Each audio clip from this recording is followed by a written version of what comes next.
காவிரி விவகாரம் தொடர்பான வழக்கில் உச்சநீதிமன்றத்தில் தமிழக அரசு பதில் மனு தாக்கல் செய்ய உள்ளது. இதுகுறித்த கூடுதல் விவரங்களை நமது செய்தியாளர் நிரஞ்சனிடம் கேட்கலாம். நிரஞ்சன், உச்சநீதிமன்றத்தில் தமிழக அரசு இன்றைக்கு பதில் மனு தாக்கல் செய்ய இருக்கு. இது பற்றி விரிவான தகவல்களை சொல்லுங்க. நிச்சயமாக தம்பி தமிழரசன், அதாவது ஆண்டுதோறும் 192 டிஎம்சி தண்ணீரை காவிரியிலிருந்து கர்நாடக அரசு தமிழகத்திற்கு திறந்துவிட வேண்டும் என்பது காவிரி நடுவர் மன்ற தீர்ப்பின் இறுதி தீர்ப்பாக இருந்து வருகின்றது. ஆனால் இந்த தீர்ப்பினை மீறும் வகையில் தான் ஒவ்வொரு ஆண்டும் கர்நாடக அரசு செயல்பட்டு வருவதாக கூறி தமிழக அரசு தொடர்ந்து தனக்கு கிடைக்க வேண்டிய அந்த தண்ணீரை பெறுவதற்காக உச்சநீதிமன்றத்தை நாடி வருகின்றார்கள்.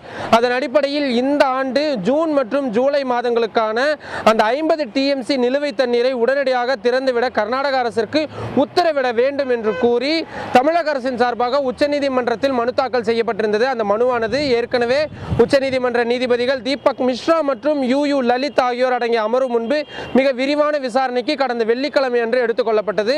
அன்றைய தினம் கர்நாடக அரசின் சார்பாக தமிழக அரசின் அந்த மனுவிற்கு பதிலளிக்கும் வகையில் பல்வேறு ஆவணங்களை தாக்கல் செய்திருந்தார்கள். இந்த ஆண்டு சரியான அளவு மழை பொழியவில்லை, வறட்சியான ஒரு ஆண்டாக இருந்து வருகின்றது உள்ளிட்ட பல்வேறு விவரங்கள் அடங்கிய ஆவணங்களை அவர்கள் தாக்கல் செய்திருந்தார்கள்.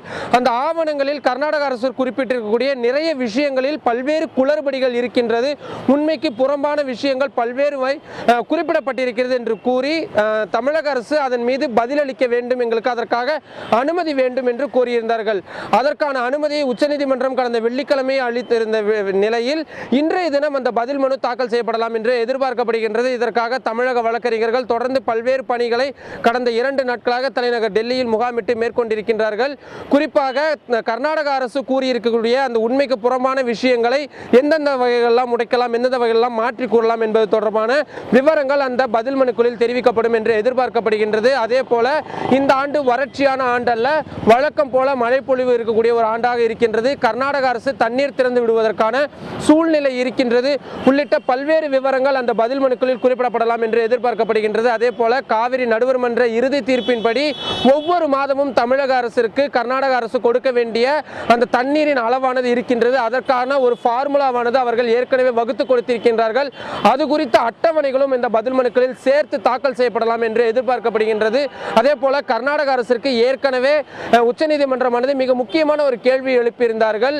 நீங்கள் மனிதாபிமான அடிப்படையில் நீங்கள் தமிழக அரசிற்கு தண்ணீர் திறந்து விடலாம் அல்லவா, இந்த ஆண்டு உங்களால் இந்த 2 மாதத்திற்கும் சேர்த்து எவ்வளவு தண்ணீர் தர முடியும் என்பதை உத்தேசமான வகையில் கூறுங்கள் என்று ஒரு கோரிக்கையான வகையில் தான் கூறியிருந்தார்கள். இந்நிலையில் அது தொடர்பான விவரங்களையும் கர்நாடக அரசு வெளியிடலாம் என்றும் எதிர்பார்க்கப்படுகின்றது. ஆனால் கடந்த 2-3 நாட்களாகவே கர்நாடக அரசின் அரசு தரப்பிலிருந்து கூறப்படுகின்ற விஷயம், உச்சநீதிமன்றத்தில் எவ்வளவு நெருக்குதல்கள் வந்தாலும் திட்டவட்டமாக ஒரு துளி தண்ணீர் கூட திறக்க மாட்டோம் என்ற அந்த ஒரு பதிலை தான் நாங்கள் தொடர்ந்து கூறுவோம் என்று கூறியிருக்கின்றார்கள். இந்நிலையில் உச்சநீதிமன்றத்தில் இந்த வழக்கு விசாரணையின் பொழுது இதே பதிலைத்தான் அவர்கள் கூறுகிறார்களா என்பதனை நாம் பொறுத்திருந்ததென பார்க்க வேண்டும். தம்பி தமிழரசன், நிரஞ்சன், இந்த காவிரி விவகாரத்தில் உச்சநீதிமன்றத்தில் தமிழக அரசு தொடர்ந்துள்ள வழக்கின் பின்னணி பற்றி சொல்லுங்க. நிச்சயமாக, அதாவது நான் ஏற்கனவே குறிப்பிட்டதை போலத்தான் இந்த ஆண்டிற்கான ஜூன் மற்றும் ஜூலை மாதங்களுக்கான தண்ணீரை திறந்து விடாமல் இருப்பதற்காக கர்நாடக அரசிற்கு எதிராகவும் 50 டிஎம்சி தண்ணீரை உடனடியாக திறந்துவிட வேண்டும்.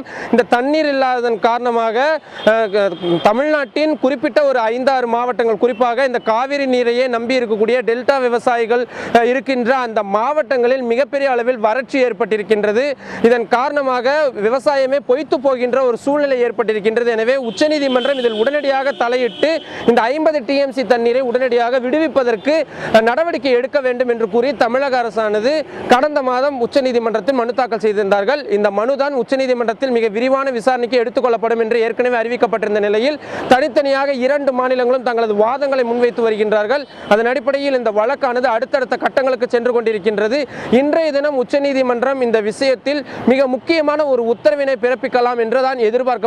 தமிழக அரசு தாக்கல் செய்ய உள்ள அந்த பதில் மனுக்களில் இந்த மாதிரியான விவரங்கள் தான் குறிப்பிடப்படும் என்றும் எதிர்பார்க்கப்படுகிறது. ரித்திகா.